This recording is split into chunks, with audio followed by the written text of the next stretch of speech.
The morning Colonel Dahlia Roehm pinned a medal on my chest in front of the entire garrison, the wind pulled my collar an inch to the left, and 400 soldiers on the parade ground saw the bond mark at the base of my neck that I had spent 3 weeks pretending was a burn. And every one of them understood in the same second the thing I had refused to understand for 9 years. I was 27. I was an Omega.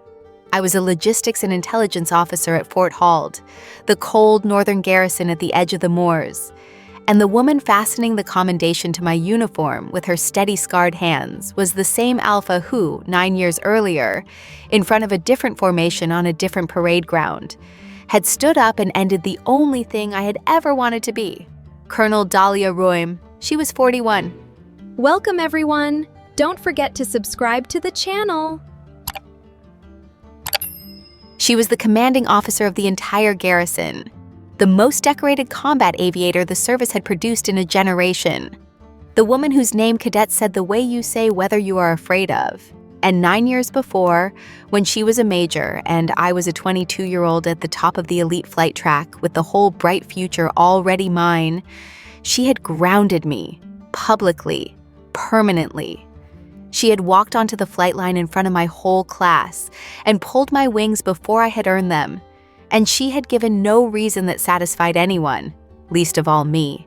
And she had let me walk off that line believing, for 9 years, that the great Dahlia Roehm had simply decided I was not good enough and had broken me to prove it.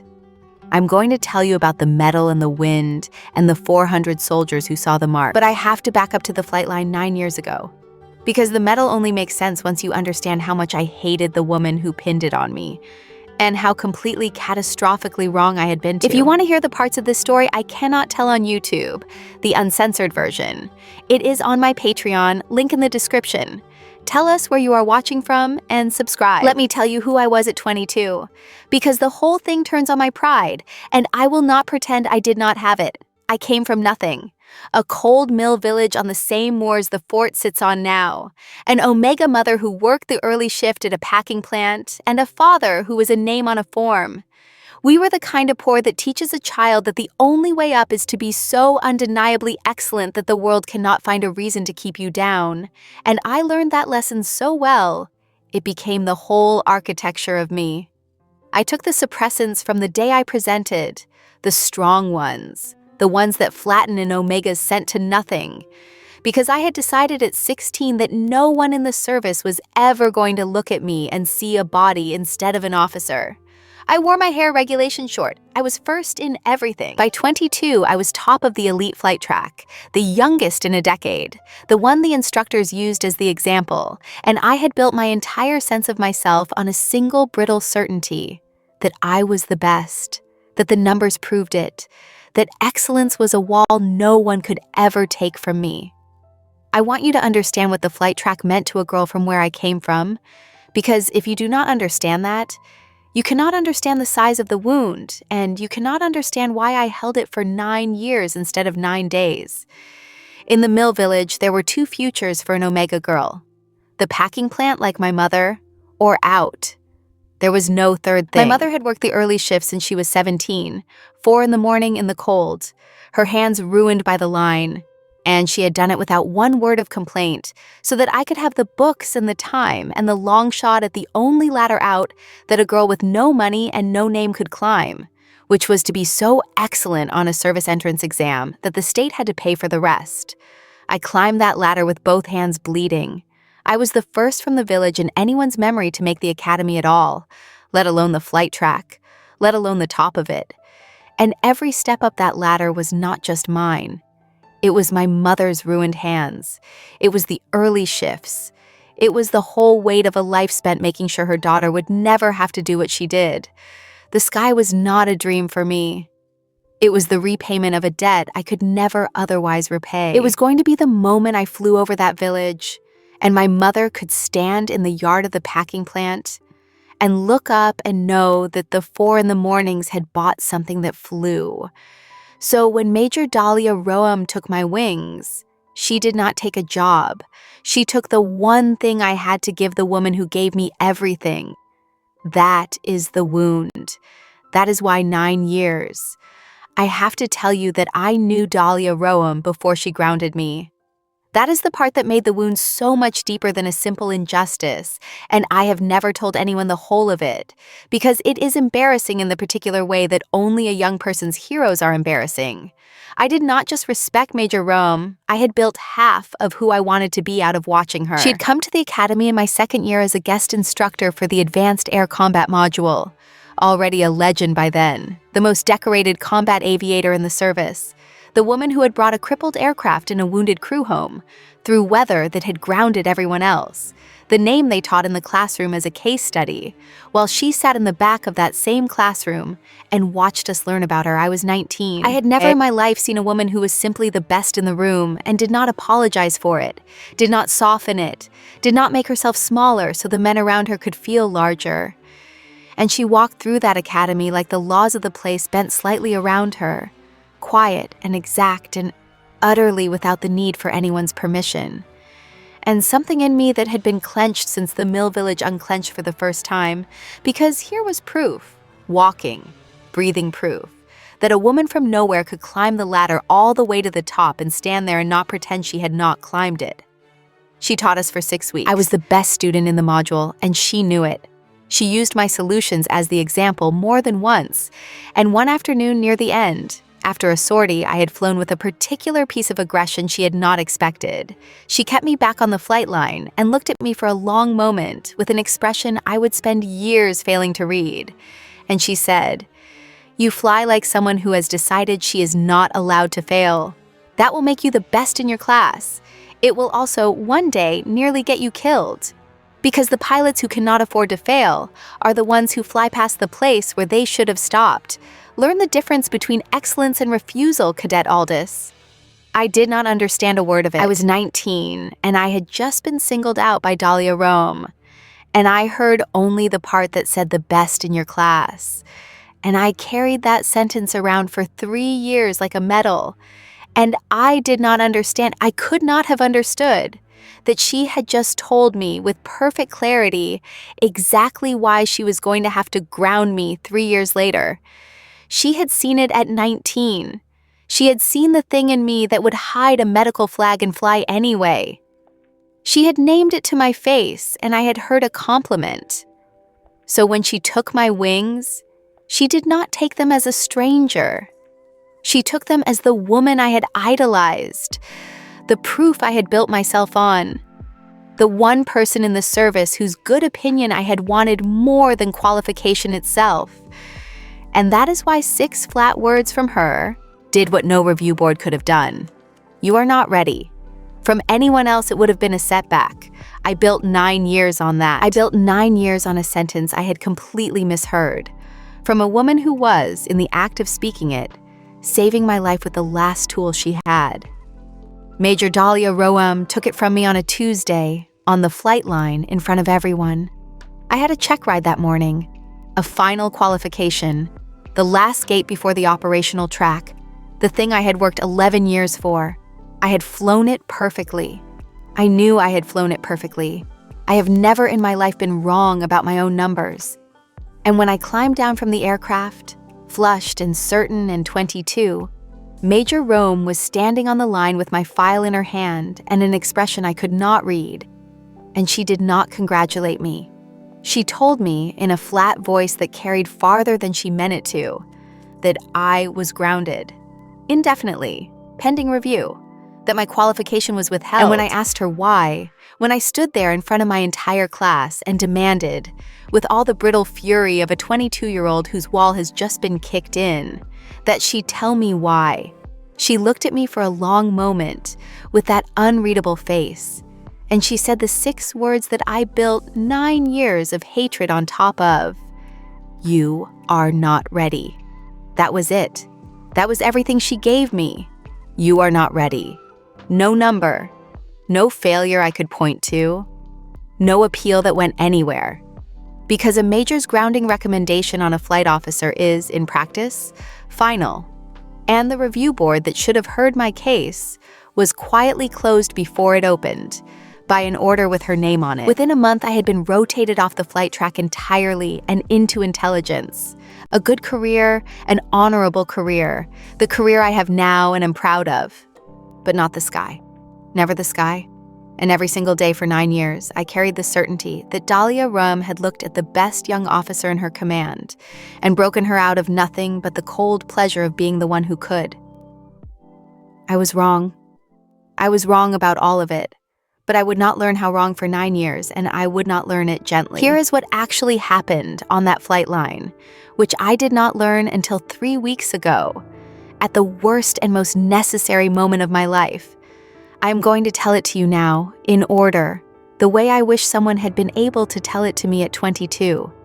Even though I know now, that there was no version of 22-year-old me who could have heard it. My check ride was perfect. That part was true. My numbers were flawless, every one of them, and Dahlia Roehm knew it, because she had pulled my file that morning for a reason that had nothing to do with my flying. She had pulled it because a flight surgeon, a careful one, doing a routine audit of medical waivers, had flagged something in my record that I had buried so well, I had almost forgotten it was there. A suppressant interaction, rare, the kind that does nothing at all on the ground and at altitude, under high G load, under the specific oxygen and pressure profile of the operational aircraft I was 3 hours from qualifying on would cause an omega on my specific suppressant regimen to lose consciousness somewhere in the first hard maneuver and not wake up. I had hidden the flag. I had found a complacent doctor at 19 and buried it, because the alternative was a medical hold that would have ended the flight track before it began, and I had wanted the sky more than I had wanted to be careful with my own life. And I had told myself, with the invincibility of a 22-year-old who has never lost anything, that it would be fine. Dahlia Roehm read that flag at 6 in the morning on the day of my check ride, and she understood 3 things in about 90 seconds. And they were the 3 things that would govern the next 9 years of both our lives. She understood that if she let me qualify, I would be dead inside a month, in an aircraft at altitude, in a way that would look like pilot error and would take my crew with me. She understood that if she pulled the medical flag into the open, if she gave the real reason, I would be medically discharged that week. My service over. My buried record of fraud that would follow me out the door. The 11 years I had worked for turned to nothing, and worse than nothing.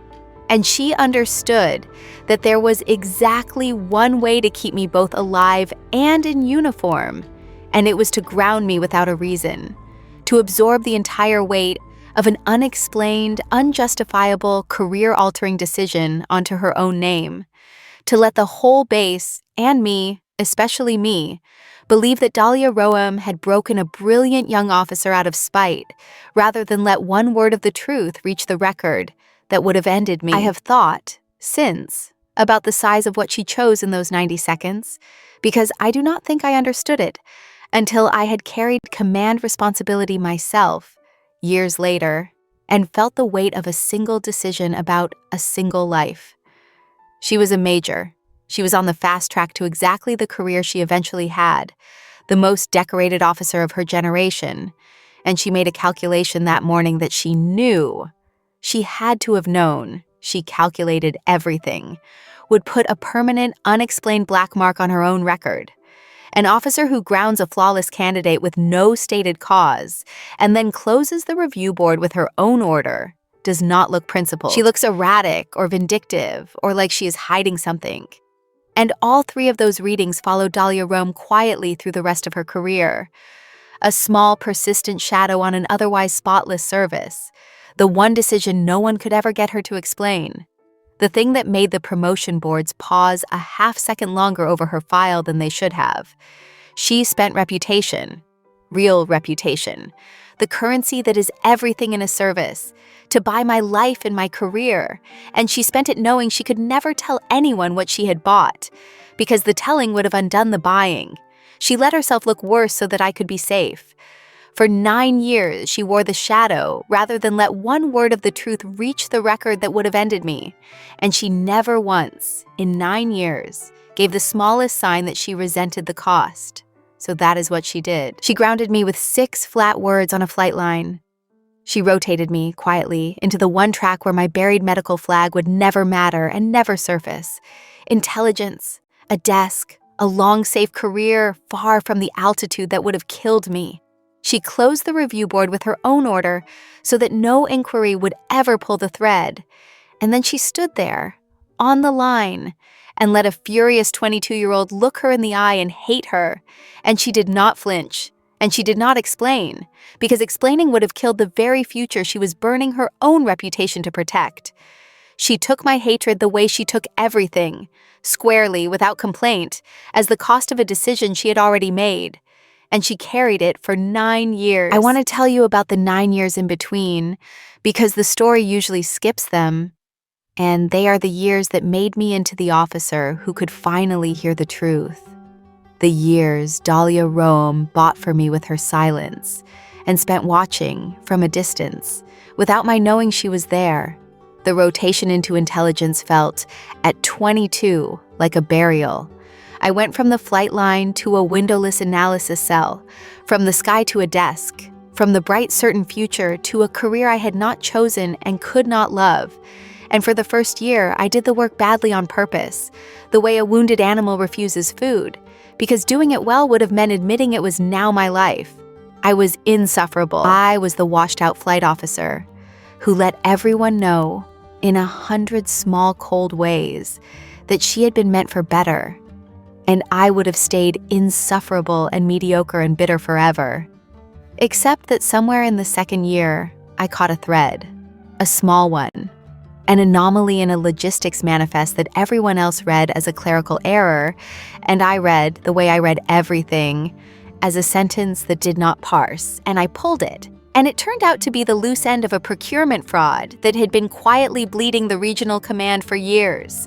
I had found it the same way I found everything, by being unable to leave a thing alone that did not add up. And when the investigation closed and the fraud was prosecuted, I felt, for the first time since the flight line, the specific clean fire of having been the only person in the room who saw the true thing. It was not the sky, but it was mine, and it was real. And it was the first morning in 2 years I had wanted to go to work. I became, over the next 7 years, very good. Not flightline good. Better than that, in a way I would never have admitted to my 22-year-old self, because the work suited the actual shape of my mind better than flying ever had. I had a gift for the thread, for the one transaction in 400,000, for the inconsistency that everyone else's eyes slid past. And I built a quiet, hard reputation as the analyst they brought in, when a thing did not add up and no one could say why. I made captain early. I was decorated twice, quietly, for work I'm still not allowed to describe. And the whole time, the entire 7 years, I carried the grounding the way you carry a stone in your boot. Not crippling, but there. Every step. The small, constant grievance that shaped the way I walked. I told the story of Dahlia Roehm to myself so many times that it set like concrete.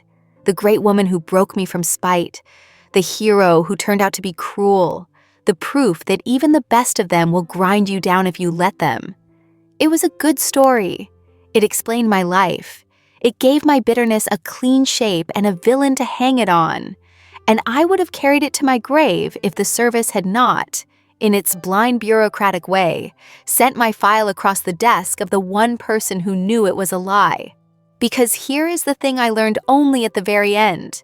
She had been watching the whole time. 9 years. Every promotion, every decoration, every closed case with my name buried in the classified annex. Dahlia Roehm had read them. She had a standing request flagged in the personnel system, the kind a senior officer can file and almost no one ever does, to be notified of any significant action in the career of a specific junior officer. And the junior officer was me, and she had been quietly tracking the slow green growth of the thing she had planted in the dark 9 years before. The officer she had grounded into being, watching me become, far from the sky, far from the altitude that would have killed me, exactly the woman she had seen at 19 I could be. If I ever learned the difference between excellence and refusal. She never wrote to me. She never interfered. She simply watched, for 9 years, The way you watch a window you cannot open. And when the assignment finally came that let her pull me to Fort Halde, she took it. Not to finish breaking me, as I assumed, but because after 9 years of watching from across an unbridgeable distance, she could not finally make herself not. I did not know any of that when I was reassigned to Fort Halde. I knew only that the posting orders came through in the spring, routing me to the cold northern garrison at the edge of the moors I had grown up on, and that the garrison commander, the name at the bottom of my own orders, the name that had requested me, specifically by service number, for the post of aide-de-camp to the commanding officer, was Colonel Dahlia Roehm. I read that name on the orders, and I sat very still for a long time. 9 years. I had built an entire self out of being good at a career she had exiled me into. And now the woman who had exiled me was reaching across those 9 years to pull me to her side, to make me her aide, her right hand, the officer who stands at her shoulder and manages her hours and her correspondence and her command. And I could not for the life of me understand why, except in the ugliest terms, which were the only terms I had ever had for her. I decided she wanted to finish the job. I decided she wanted me close so she could watch me be small. I reported to Fort Halde in the spring with 9 years of armor on and a private vow that I would be the most flawless, most untouchable, most coldly excellent aide-de-camp the woman had ever had, and that I would never ever let her see that she had cost me the sky. She was not what I had armored myself against. The Dahlia Roehm I reported to at 41 was not the cold remote major of my memory. She was quieter than that, and tireder, and infinitely more human. And the first thing I noticed, the thing I had been too furious to notice at 22, and could not stop noticing at 27, was her scent. An alpha that commands cannot fully suppress. And Colonel Roehm's reached me the first morning I stood at her office door. Gun oil and cold pine, and something underneath like rain on hot metal, and it arrived 2 seconds ahead of her the way an apex alphas always does. And the animal I had spent 11 years starving on suppressants lifted its head so hard I had to lock my knees. I crushed it down. I was very good at crushing things down. But it was there, every day, in every briefing and every long evening in the command office, the gun oil and cold pine filling the small rooms. And the more I worked at the right hand of the woman I had come to Fort Halde determined to hate, the harder it became to remember exactly what the hatred had been made of. Because she was good. That was the thing I had never let myself know about her. Behind the wall of the grounding, Dahlia Roehm was the finest officer I had ever served, and serving at her side was an education I had not known I was starving for. She remembered every soldier's name and every soldier's children.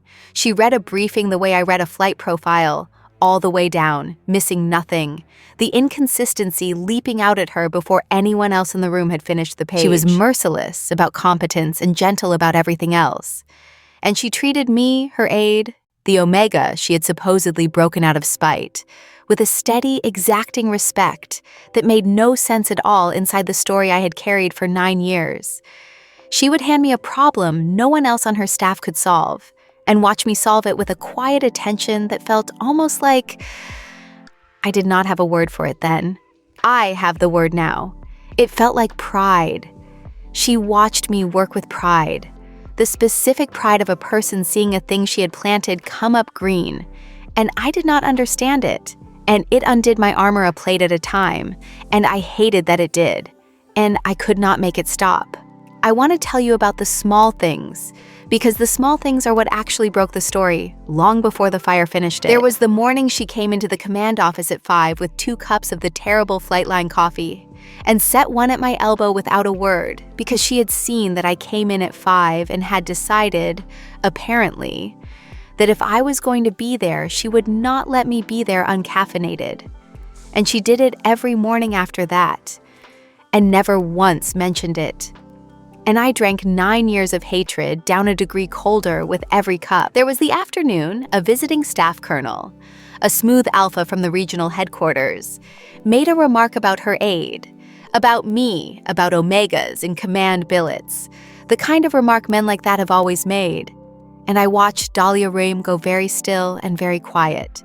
The stillness I would later see her wear in the dock of her own conscience, and she dismantled him in 4 sentences in front of his own staff without raising her voice, defending me with a cold precision that had nothing to do with duty and everything to do with something I was not ready to name. And then she turned back to the map table as if nothing had happened and asked me for the fuel projections. There was the night I worked through a fever rather than show weakness, and she found me out within an hour, the way she found everything out, and did not order me to quarters, because she knew I would have heard an order as a verdict on my strength. She simply sat down across from me and started working the same problem from the other end, sharing the weight without naming it, until the work was done and I could go rest without it being a defeat. She knew, somehow, the exact shape of my pride, and she handled it not the way you handle a flaw, but the way you handle something valuable and breakable that belongs to someone you respect. I did not understand then how she knew the shape of my pride so well. I understand now. She had spent 9 years studying the wound she had made. She knew its every edge because she had been the one to cut it, and had never stopped grieving that she had to. There was one night, about 10 weeks in, that I think of as the night the work and the wanting first became the same thing, the way they had become the same thing for 2 other women in 2 other rooms, I would only learn about later. A signals problem had come up on the northern picture, a pattern of intermittent contacts on the long-range radar at the edge of our sector, that the duty watch was reading as equipment fault, and the regional headquarters was reading as nothing at all. And Dahlia Roehm, who read a radar picture the way I read a manifest, did not believe either of them. And she pulled me into the command office at 9 at night and put the contact log in front of me and said, "Tell me what this is. Everyone else has told me what it isn't." And we sat across that map table until 3 in the morning, the 2 of us, working the problem from both ends. Her from the operational side, the tactics and the geography and the intent. Me from the data side, the timing and the gaps, and the one inconsistency in the contact intervals that did not parse. And somewhere around 1 in the morning, the 2 halves of it met in the middle of the table, and we both saw it in the same second, the whole shape of it. A low, observable track running a deliberate gap exploitation profile along the exact seam between our coverage and the next sectors. A thing that was absolutely there and absolutely meant to look like nothing. And we looked up from the log at the same moment with the same understanding on both our faces. And it was the most intimate thing that had happened to me in 9 years. More intimate than any touch. The 2 of us arriving at the true thing together in a dark room at 1 in the morning. She filed the report that got the picture retasked and the seam closed. She put my name on it in full, where a lesser commander would have buried a junior analyst contribution under her own. And when she handed me the filed copy the next morning, she held my eyes for a second longer than the handover required and said, "That is the 3rd time in 10 weeks you have seen a thing I could feel but not prove. I have served with a great many officers, Lieutenant." And she went back to her office, and I stood in the command center holding a piece of paper with my name on it, and the gun oil and pine scent fading out of the room. And I understood that the careful wall I had built around the subject of Dahlia Roehm was not going to survive her seeing me, really seeing me, the actual shape of my actual mind, and respecting what she saw. Hatred can survive almost anything except being known. She was knowing me. The wall did not stand a chance. I did not ask it. I was not ready. There is a version of me that needed a fire to ask it, and I was that version, right up until the afternoon the flight line caught. I want to tell you about the night before the fire, because it is the last night I spent inside the old story, and because it is the night I came closest, before the crisis forced everything open, to understanding on my own. We were working late. We were always working late. A garrison commander's hours are inhuman, and her aides are worse, and it was just the 2 of us in the command office, at the edge of the dark parade ground, and she had taken off the formal jacket and was working in her shirt sleeves with the gun oil and pine scent gone soft in the warm room. And somewhere past midnight, she looked up from a personnel file and caught me watching her. And instead of looking away the way I always made myself look away, I did not. For one long moment, I held her gaze across the desk, 9 years between us, and something moved in her steady face that I had never seen there. Something that was not the cold of the flight line and was not the command of the briefing room. Something open and tired and careful. And she said, very quietly, "You're angry with me. You've been angry with me for 9 years." And I said, because I was tired too, because her scent was in the room, because 9 years is a long time to hold something behind your teeth, I said, "You took the sky from me, Colonel. You stood on that line and you told me I wasn't ready, and you took the only thing I ever wanted, and you never gave me a reason. So yes, I'm angry." And Dahlia Roehm looked at me for a long moment with that open, tired, careful face. And I watched her come to the edge of telling me the whole truth right there behind her eyes. And then I watched her decide, again, the way she had decided 9 years before, not to. She said only, "I know what it cost you. I have always known exactly what it cost you." And she closed the file, and the moment closed with it. And I went back to my quarters that night with the gun oil and pine scent in my uniform, and the first crack in 9 years of armor running straight through the middle of me. And I lay awake until dawn, not knowing what was on the other side of it. The fire came the next afternoon. I want to slow down here because the fire is the hinge of everything. And most people who tell a story like this rush the disaster to get to the feeling, and the disaster was the feeling, 11 minutes that held 9 years and the rest of both our lives. A fuel bowser ruptured on the flight line, a maintenance failure, a spark, the worst thing that can happen on a garrison that lives on aviation fuel. And within 90 seconds, the whole eastern apron was a wall of fire, moving toward the main fuel farm. And if the fuel farm went, Fort Hall went, 400 souls, and the whole northern air picture with it. I was in the command office when the alarm went, and I want to tell you what happened next. Because it is the thing I am proudest of in my life, and it is the thing that finally broke the story open. The base had a crisis protocol, and the protocol was failing because the fire had taken the primary pump house, and the secondary isolation valves were on a manual system that almost no one on the current roster had ever been trained on. Almost no one, except that 9 years before. On the elite track, in the months before I was grounded, I had cross-qualified on exactly that legacy fuel isolation system. Because I was the kind of 22-year-old who qualified on everything. And that obsolete certification, that piece of the sky I had lost, was sitting in my head while the fuel farm counted down to taking the fort with it. I did not wait for an order. I told Colonel Roehm what I knew in 6 words on the move. I can isolate the farm manually. And she did the thing that told me. In the middle of a fire, everything I had refused to understand for 9 years. She did not hesitate, did not question, did not pull rank or ask if I was sure. She looked at me for 1/2 second with absolute trust, and she said, "Go, I'm with you." And she came with me, the garrison commander running into the fire at her aide's shoulder. And for the next 11 minutes, the two of us worked the manual isolation valves in the heat and the smoke with the fuel farm roaring beside us, her hands and mine, wordless, anticipating each other the way I had once anticipated an aircraft, until the last valve went home, and the farm was sealed, and the fire had nothing left to reach.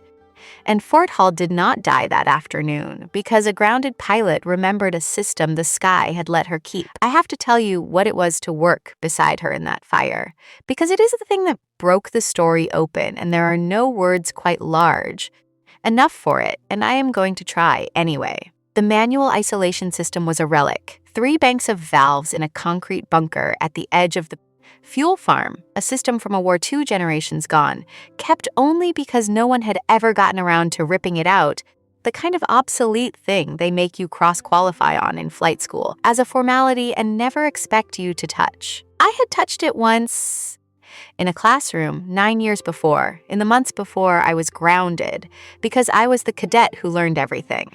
And now the heat was coming through the bunker wall in waves, and the smoke was thick enough to taste, and the digital systems were all dead in the burning pump house, and the only thing between 400 people and a fuel-air detonation that would have left a crater where Fort Hall used to be was a grounded pilot's 9-year-old memory of a dead system. And Dahlia Roehm, who had every reason on earth to doubt me, who had grounded me, who I had hated for 9 years, did not doubt me for 1/2 of 1 second. That is the thing I will carry to my grave. When I said, I can isolate the farm manually, a commander with any sense would have asked how, would have asked if I was sure, would have called for the duty engineer, would have done the 10 reasonable, careful things that reasonable, careful commanders do. And every one of those things would have cost seconds we did not have, and the farm would have gone. Dahlia Roehm did not do any of them. She looked at me for the half second it takes to decide whether to trust a person with 400 lives. And whatever she saw on my face, she had apparently already known for 9 years, because she said, "Go, I'm with you." And she came, and from that moment until the last valve seated, we did not speak more than 10 words because we did not need them. I would reach and her hand would already be on the wheel I was reaching for. She would brace and I would already be turning the next one. In the heat and the roar and the failing light, we worked that dead system the way I had once flown, past the place where I should have been afraid, into the clean, narrow channel where there is only the next correct action and the body that knows it. Except that this time I was not alone in the channel. This time there was another person's in it with me, anticipating, answering, her scarred hands and mine, and somewhere in those 11 minutes I understood in my body, before my mind would let me understand it in words, that I had spent 9 years hating the one person on earth who moved the way I moved, who saw the way I saw, who could be in the narrow channel with me and not slow me down. We sealed the farm with maybe 90 seconds to spare. The fire hit the isolated lines and found nothing and began slowly to die. And we stood up in that concrete bunker, both of us shaking, both of us alive, and looked at each other. And the 9 years were simply gone, burned off, irrelevant, a story that could not survive contact with what we had just done together. We came off that line filthy and scorched and shaking, into the cold air beyond the smoke, and the adrenaline and the heat and the nearness had done to my body what 9 years of suppressants and armor had held off. My scent broke, loud. The thing I had drowned since I was 16 rising off me into the cold, and Dahlia Roehm's gun, oil, and pine answered it whether either of us willed it or not, and we were standing very close in the smoke with the whole base saved behind us, and I looked at her, really looked, for the first time with the armor burned off, and I understood, before she said a single word, that I had been wrong. That a woman does not run into a fire at the shoulder of an aide she broke from spite. That the trust she had handed me in that half second, "Go, I'm with you," was not the trust you give someone you have spent 9 years trying to make small. It was the trust you give someone you have spent 9 years believing in, from a distance, in silence, at a cost, and in the smoke. With both our scents roaring and the fort alive behind us, she finally told me the truth. All of it. The flag, the flight surgeon, the 90 seconds at 6 in the morning, the impossible arithmetic of keeping me both alive and in uniform, the 9 years of carrying my hatred, because the only thing worse than letting me hate her was letting me be discharged or dead. She told me on the scorched flight line, fast and plain, the way you tell the truth when the fire has burned everything else away. And I stood there and listened to the entire architecture of 9 years of my life rearrange itself around 6 words I had built a fortress on. You are not ready. That's all. And understood at last that they had not been cruelty. They had been the most careful mercy anyone had ever shown me, delivered in the only form a proud, brilliant, invincible 22-year-old could not argue with, and paid for, in full, by the woman who delivered it every day for 9 years. I want to be honest about the bond, because the gossip on the base has got it exactly backwards. It happened in the smoke. Not on purpose, or not on any purpose either of us could have named in the moment. A bond mark is a thing an alpha can do in a moment of very high feeling and very close proximity, And there has never been higher feeling or closer proximity than two people who have just run into a fire together and come out the other side with 9 years of lies burning off between them. And somewhere in those few minutes on the scorched line, with both our sense roaring and the truth finally spoken, Dahlia Roehm put her mouth to the gland at the joint of my neck and shoulder and made the oldest mark there is, and I let her, and neither of us in that moment was thinking about the 400 soldiers or the parade ground or the command structure or any of the 1,000 reasons it was impossible. We were thinking only that we had almost died and that we had spent 9 years on opposite sides of a wall she had built to save my life, and that the wall was finally mercifully gone. And then the adrenaline faded and the reasons came back, all of them, and they were serious. She was the garrison commander. I was her aide de camp, her direct subordinate, the single worst possible person in 400 for a commanding officer to bond. A bond between us, discovered, would end her career, would erase a lifetime of decorated service in a single regulation about fraternization and command. And she knew it. And the morning after the fire, she came to me in the command office with the architecture all the way down and said the most Dahlia Roehm thing there is, which was, what I did on that line was not a thing I had the right to do. You had just learned the truth, and you were in shock, and your scent was breaking. And I took a thing I have wanted for longer than I will admit, at the exact moment you were least able to refuse it. So here's what is going to happen. The mark will fade, untaken if we let it, a bond unratified within the season lapses. You know that. We are going to let it lapse. You are going to request a transfer to any command you choose, with the finest recommendation I have ever written, and you are going to go and have the career and the freedom I have spent 9 years protecting. And you are never going to owe me one single thing, not gratitude, not the sky, and not this. I will not be the second person to take a future from you, Lieutenant, not even this future. She had grounded me to save my life and let me hate her for 9 years. And now, given the one thing she had wanted across all of it, she was handing it back to me ungiven, refusing to take it, drawing her line in the exact same place she had drawn it on the flight line 9 years before, at the border of my freedom, because that border, it turned out, was the one thing Dahlia Roehm had never once in her life been willing to cross. Not to save her reputation, and not to have the thing she wanted most. I called my mother that night. I had not told her, in 9 years, the real weight of what the grounding had cost me. She knew I had been moved to intelligence. She knew I was proud of the work, and I had let her believe it was a choice, because the truth that her daughter's sky had been taken was a grief I would not lay on the woman whose ruined hands had bought it. But the night after the fire, with both our scents still in my uniform and the 9 years finally turned inside out, I called her and I told her all of it. The buried flag, the grounding, the fire, the truth of what Dahlia Roehm had done, the mark. And my mother, who had worked the early shift for 40 years and complained exactly never, was quiet for a long moment on the line. And then she said the thing that decided me, the thing she had earned the right to say with 4 decades of 4 in the mornings. Brynn, all my life I have watched people with power take things from people like us and call it the way of the world. You are telling me you finally met one who had the power to take everything from you and used it twice to give you everything instead, your life and then your freedom, and asked for nothing back. I did not raise you to be too proud to know the difference between someone who took the sky and someone who carried it. Go and find out which one she is. So I had to decide. And for the first time in my life, the deciding was the whole of it. I want to tell you what those weeks were between the fire and the parade ground, because they were the hardest of my life and the most important. I could have taken the transfer.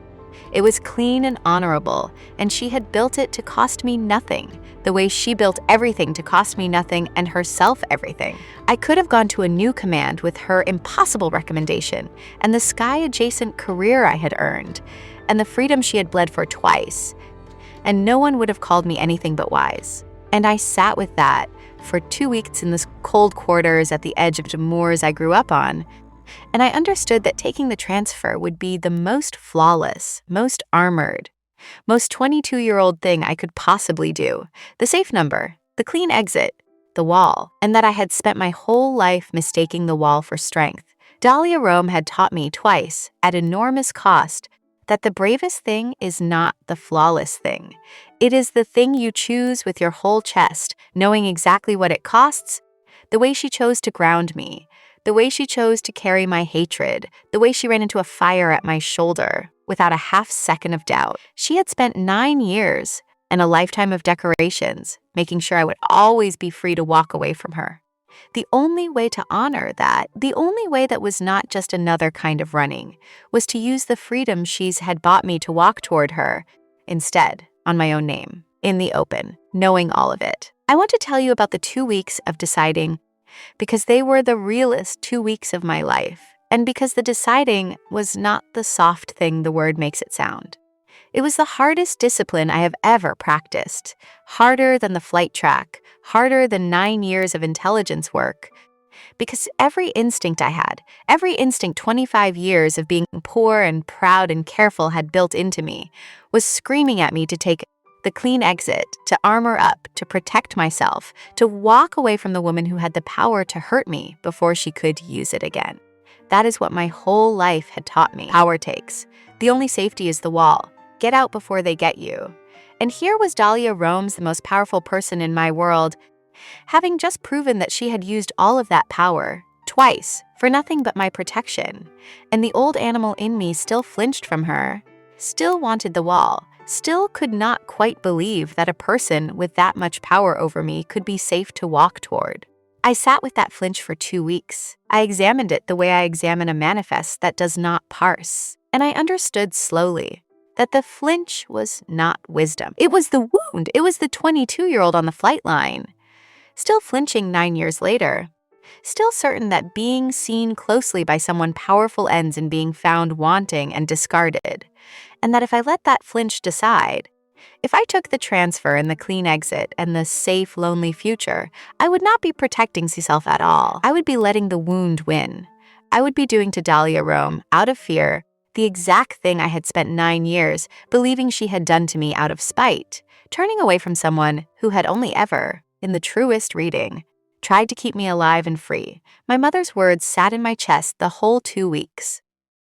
I turned them over 100 times, and at the end of the 2 weeks, I understood that the bravest thing, the thing Dahlia Roehm had taught me, twice, at ruinous cost, was not to protect myself. It was to risk myself knowingly, with my eyes open, on a person who had earned it. The wall had never been strength. It had only ever been fear wearing strength's uniform, and I was done wearing it. So I did not request the transfer. I requested a hearing. I went to the regional commander, over Roehm's head, against her explicit wish, the proudest and most terrifying thing I have ever done, and I laid the entire 9 years on the table. The buried medical flag, my own fraud at 19, the grounding, the truth of it, all of it, my own career put fully at risk to make the record finally honest. I asked the service to do the thing it should have done 9 years before, to enter the truth, to clear the unexplained grounding from Dahlia Roehm's record, where it had sat as a quiet black mark for 9 years, the one stain on a spotless career, the price she had paid in silence for my life. And I asked, in the same breath, for the only thing I have ever asked the service for myself, a transfer out of her direct command, not away from her, but out from under her, so that the rank between us would be real and severable, and the choice that came after it could be free. They gave me both. It cost me a formal reprimand for the 19-year-old fraud, which I wear with more pride than any medal, and it cleared her record, and it severed the command line between us. And then, only then, free, equal, the wall gone, the truth on the record, both of us standing on our own. I went back to Fort Hall and asked Dahlia Roehm to make the mark again, freely, knowingly, not in a fire, not in shock, not with her rank over me, but in the cold, clear daylight, 2 officers, 2 women, both of them finally without anything owed between them but the wanting. She pinned the medal on me 3 weeks later at the commendation for the fire, in front of the entire garrison. It was a formal thing, a parade ground thing, 400 soldiers in ranks, and the regional commander in attendance, and the cold moor wind coming across the apron, and Colonel Dahlia Roehm, fastened the commendation to my chest with her steady, scarred hands, and the wind pulled my collar an inch to the left, and the whole garrison saw the bond mark at the base of my neck, the second one, the chosen one, made in daylight by a woman who was no longer my commanding officer, and there was a sound that went through the formation. The sound of 400 people understanding the same thing at once, and Dahlia Roehm did not flinch and did not hurry and did not hide it. She finished fastening the medal. She stepped back. She looked at me in front of all of them, with that open, tired, careful face gone finally, completely unguarded, and she saluted me, the garrison commander saluting a lieutenant, which is not a thing that happens, which is a thing she did anyway, on purpose, in front of 400 witnesses, so that every soul on that parade ground would know that whatever else this was, it was not a commander taking something from a subordinate. It was an equal honoring an equal. It was done in the light, on the record, freely, by two people who owed each other nothing and chose each other anyway. I want to tell you what it was like to stand on that parade ground and be saluted by Dahlia Roehm, because I have stood through a great many ceremonies in my service, and I had never once before that morning understood what a salute was for. A salute is the oldest gesture the service has, and it runs downhill. The junior renders it, the senior returns it, and in that small exchange, the whole structure of rank is affirmed, every time, 1,000 times a day. The structure that had stood between Dahlia Roehm and me like a wall for 9 years. And on that parade ground, in front of 400 witnesses and the regional commander and the cold moor wind, Colonel Dahlia Roehm finished pinning the medal to my chest and stepped back and rendered the salute first, to me. A lieutenant, she inverted the oldest gesture in the service, deliberately, in front of everyone, in the one place where the inversion could not be missed or mistaken or explained away, and every soldier on that ground understood what she was, saying, because the grammar of it is bred into us from the first day. She was saying that whatever rank stood between us, she did not consider herself my superior. She was saying it to 400 people and to the regional commander and to the record. She was saying it to me, and I returned the salute with my hand not quite steady, and my eyes stinging in the wind. And for one moment on that cold ground, the two of us simply stood with our hands raised to each other, equal in the open. The wall not climbed over, but dismantled, plank by plank, in front of witnesses, on purpose, and I understood at last what the gesture had always been for.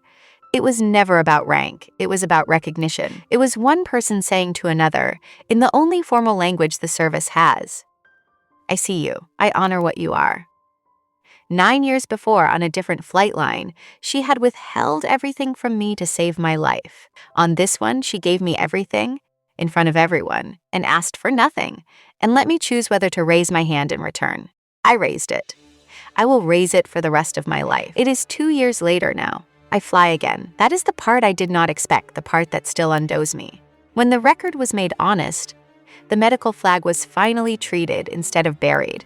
There are protocols now, a different suppressant, a clearance that took a year of work, and at 29, 9 years late, I qualified on the operational track Dahlia Roehm grounded me from at 22, and the first time I took an aircraft up to altitude, and the hard maneuver came, and my body held, did not fail, did not go dark the way it would have at 22. I understood in my own chest the things she had known at 6 in the morning, on a flight line 9, years before, that she had been right, that I would have died, that the sky I had hated her for taking would have killed me, and that she had given it back to me the only way it could ever have been given, later, alive, honest, earned.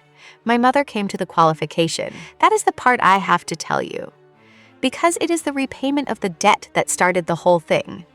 9 years late and worth every year of the wait. When I finally took the operational aircraft up and brought it back down qualified, 29 years old, alive, honest, the flag treated instead of buried.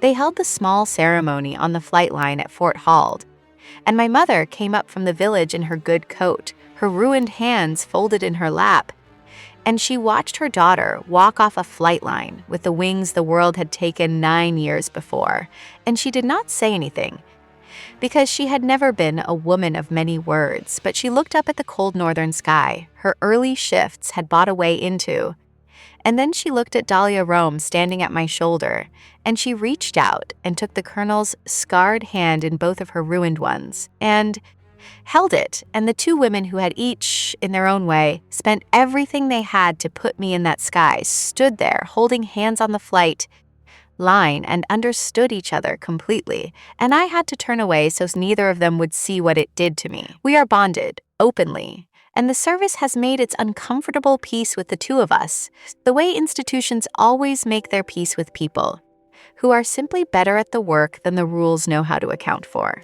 She is still the finest officer I have ever served beside.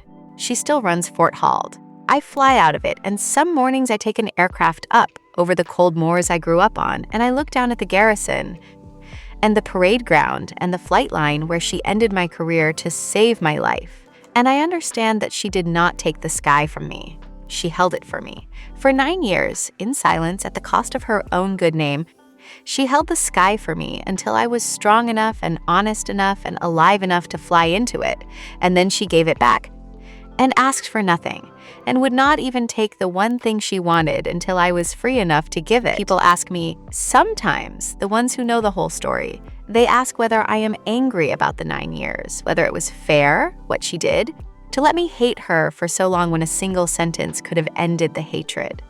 And I understand the question, and the honest answer is the one that took me 2 years bonded to her to arrive at, which is, there was no single sentence. That is the thing the question misses. I would not have believed it. I would have heard an excuse, a cruelty dressed as mercy, a powerful woman rewriting her spite as virtue. I had to become someone who could hear it. I had to spend 9 years becoming good at intelligence work, becoming someone who knew in her own body what it costs to see a true thing no one else will believe, becoming a person who had carried command weight herself. I had to grow all the way into the officer Dahlia Roehm saw at 19. Before I was capable of receiving the truth she had been holding the whole time. She did not withhold it to punish me. She withheld it because she understood, with the terrible patience of someone who loves a proud person, that the truth was a seed that could only be planted in ground that did not yet exist, and that the only thing to do was wait and watch and keep the ground safe until it was ready. 9 years was not the cruelty. 9 years was how long the mercy took. Her name is Dahlia Roehm. My name is Brynn Aldous. She grounded me with 6 flat words and let me hate her for 9 years, and she ran into a fire at my shoulder without a half second of doubt, and she handed me back every future she could have taken. The sky, the freedom, the bond ungiven, every time, so that I would always be the one who chose. And I chose her, in daylight, on the record, an equal at last. I have flown a long way since the flight line. I have never once flown anywhere I would rather be than at her shoulder, on the ground or in the air, freely, with nothing owed between us but the wanting and the long, cold, honest sky. If you stayed to the end of this one, thank you. These stories take a long time to tell the right way, and you gave me an hour, and I know what an hour is worth. The uncensored version, the parts I couldn't tell here, the night before the fire, the smoke, is on the Patreon. Link in the description. Tell us where you're watching from. Subscribe so the next woman's story finds you. And if someone ever took something from you and would not say, why? Wait, sometimes, before you build 9 years on top of it. Sometimes the hardest thing a person ever does for you looks exactly like the cruelest. Sometimes they are holding the sky.